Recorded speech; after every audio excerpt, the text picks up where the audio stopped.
देख रहे हैं पावर न्यूज भारत।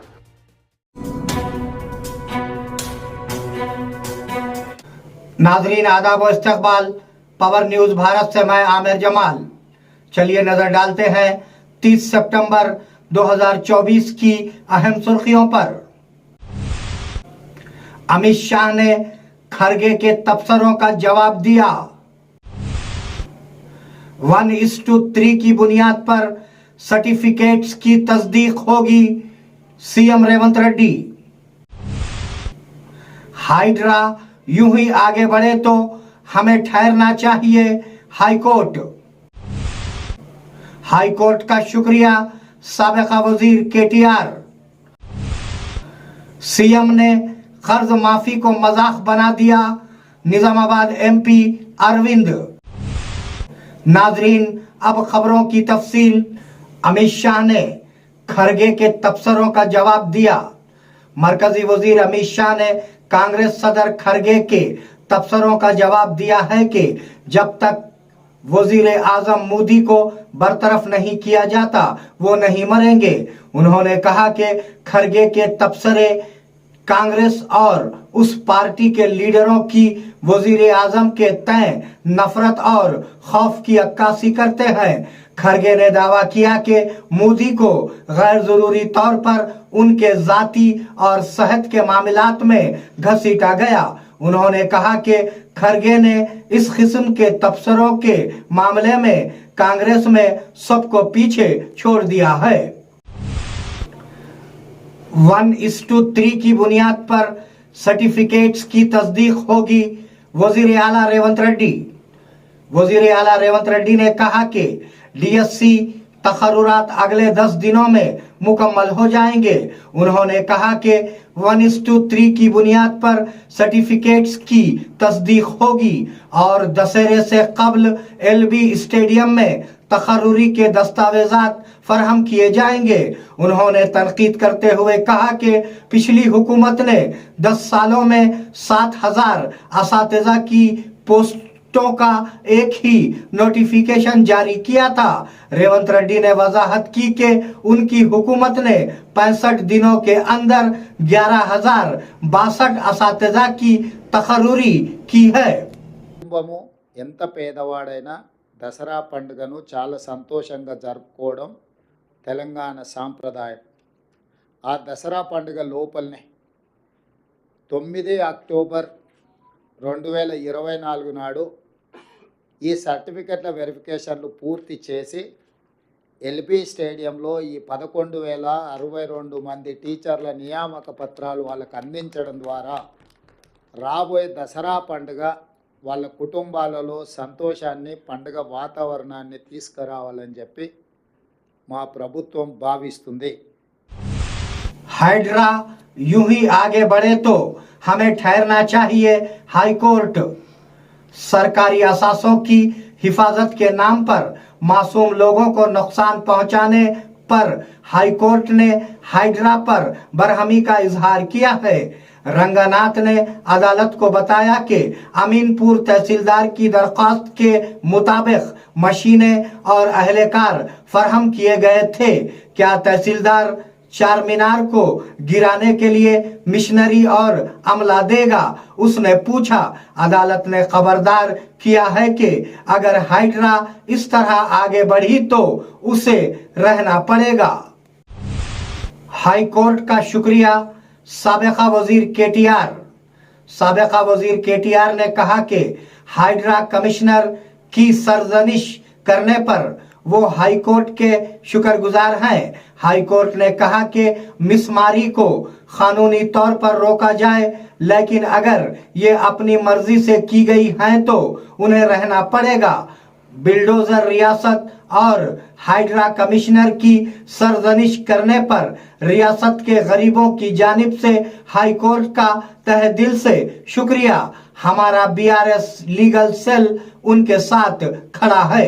ఊరుకోమో అవసరమైతే స్టే విధించాల్సి వస్తుందని చెప్పినందుకు నేను రాష్ట్రంలోని పేదల పక్షాన గౌరవ హైకోర్టు కూడా హృదయపూర్వకంగా వారికి ధన్యవాదాలు కూడా తెలియజేస్తా ఉన్నాను। మా లీగల్ సెల్ కూడా వారికి అండగా నిలబడ్డది। పేదలకి లంచ్ మోషన్లు కూడా మూవ్ చేశారు।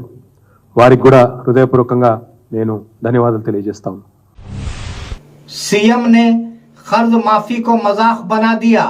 निजामाबाद एमपी अरविंद हैदराबाद के अंदर पार्क में बीजेपी के नुमाइंदों के जरिए 24 घंटे किसानों की यकीन दहानी के लिए साधना दीक्षा प्रोग्राम का इनेकाद किया गया। इस मौके पर एमपी निजामाबाद अरविंद ने कहा कि अमेरिका और इस्राइल जाने की जरूरत नहीं है। वजीर आला ने कहा कि हमारा मुल्क किसानों का साथ दे तो बहुत हो गया। उन्होंने कहा कि उन्होंने कर्ज माफी के नाम पर किसानों को 20% दिया और 80% पंगनाम में डालकर किसानों के 2 लाख रुपए की कर्ज माफी को मजाक बना दिया है। ఇన్సూరెన్స్, క్రాప్ ఇన్సూరెన్స్ లేదు, ఒక పంట అగ్రికల్చర్ పాలసీ విధానం లేదు. ప్రపంచ స్థాయిలో ఇజ్రాయెల్ కానీ అమెరికా కానీ అవన్నీ పోయి చూడాల్సిన అవసరం కూడా లేదు రేవంత్. ఇక్కడ మనకి 20-30 కిలోమీటర్ ఎంత ఉంటుందన్నా Gajwel KCR farm house 50-60 kilometre ఉంటుందా? ₹1 కోటి సంపాదిస్తున్నాడ, ఎకరానికి ₹1 కోటి సంపాదిస్తున్నాడ. అస్పరాగస్, అవకాడో, రకరకాల పంటలు అసలు 2014 నుంచి 24 దాకా రేవంత్ నీ చేతుల ప్రభుత్వం ఉన్నది. కేసీఆర్ ఎకరానికి ఎంత సంపాదిస్తున్నాడు? జర రైతులకి టూరిజం చేపియాడ. కేసీఆర్ మొదటి విడత ముఖ్యమంత్రి ఉన్నప్పుడు మా అంకాపూర్కి పంపిస్తుండే రైతు డెలిగేషన్ అని. ఇట్లా ఎట్లా చేస్తారు చూడు, అంకాపూర్ వాళ్ళు బ్రహ్మాండమైన వ్యవసాయం చేస్తారని. అది కాస్త ఇప్పుడు రేవంత్ నాకు ఒక సజెషన్, నా రిక్వెస్ట్. दलित यूनाइटेड वेदिका के लीडरों ने बोधन सब कलेक्टर से की मुलाकात। दलित यूनाइटेड फोरम के कायदीन ने बोधन सब कलेक्टर विकास महात से बशुक्रिया मुलाकात की। इस मौके पर उन्हें शाल से नवाजा गया। बादे अज़ां उनसे कई मसाइल पर गुफ्तगू हुई। MRPS के रियासती नायब सदर मधुगोला विद्यासागर और दीगर ने इस प्रोग्राम में हिस्सा लिया। बोधन BC हॉस्टल के चौकीदार को ड्यूटी से हटाने के लिए सब कलेक्टर से दरखास्त। ये अर्जी AIPSU बोधन डिवीजन कमेटी के तहत बोधन कलेक्टर को सौंपी गई। इस मौके पर AIPSU निजामाबाद के जिले सदर साई कुमार ने कहा कि SC हॉस्टल के चौकीदार साइलू जो अपने फराइज में गफलत बरत रहे हैं और तुलबा के साथ बदतमीजी कर रहे हैं, उसकी तहकीकात की जानी चाहिए और उसे फौरी तौर पर उसकी जिम्मेदारियों से बरतरफ किया जाना चाहिए। अगर ऐसा ना किया गया तो आने वाले दिनों में बड़े पैमाने पर एहतजाज किया जाएगा। ఆయన మాత్రం 10 కాగానే 10 నుంచి 2 గంటల వరకు జూనియర్ కళాశాల గ్రౌండ్ లో మద్యం తాగుతూ ఈ రోజు కనబడుతుంది. సో దీన్ని చిగ్గుచేటుగా మేము AIPS గా డిమాండ్ చేస్తాం. అదే విధంగా మద్యం తాగిందే కాకుండా రాత్రి 2 గంటలకు 3 గంటలకు ఆయనతో పాటు అతని కొడుకుని కూడా హాస్టల్ కు తీసుకెళ్లి పడుకున్న విద్యార్థులను సైతం లేపి వాళ్ళని కొట్టుకుంటూ అసభ్యకరంగా మాట్లాడడం, వాళ్ళని కించపరచడం లాంటి విషయాలు గతంలో గత 15 రోజులుగా జరుగుతున్నాయని AIPS గా మాకు విద్యార్థులు ఫిర్యాదు చేయడంతో నిన్న రాత్రి వాళ్ళను ఎక్కడైతే వాళ్ళు మద్యం సేవించి అడ్డా ఉందో జూనియర్ కళాశాలలో అక్కడికి మేము వెళ్లి వాళ్ళని రెడ్ హ్యాండెడ్ గా పట్టుకొని స్థానిక పట్టణ CI గారికి ఇన్ఫర్మేషన్ ఇచ్చాము. CI గారికి కూడా దానిపైన కంప్లైంట్ చేశాము. సార్, ఈ విధంగా విధులు నైట్ వాచ్మెన్ గా విధులు నిర్వహిస్తూ రెగ్యులర్ గా ఉండాల్సిన ఆయన ఇతర వ్యక్తులతో కలిసి మద్యం తాగుతూ ఆ మద్యం మత్తులో విద్యార్థులను కొట్టడము, ఇష్టానుసారంగా విద్యార్థుల పట్ల వ్యవహరించడము జరుగుతుంది. అదేవిధంగా వాళ్ళ కొడుకు ఏదైతున్నాడో పిల్లలను మీరెంత మీ బతుకులెంత అని అల్ట్రాసిటీ కేసు పెట్టాల్సిందిగా వాళ్ళ అబ్బాయి పైన.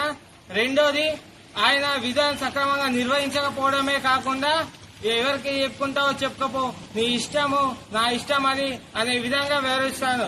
దీనిపై ఏఐపిఎస్ నిజామాబాద్ जिला अध्यक्ष। नाजरीन, ये थे 30 सितंबर 2024 की अहम खबरें। आप जुड़े रहिए पावर न्यूज भारत के साथ। अल्लाह हाफिज, शब खैर।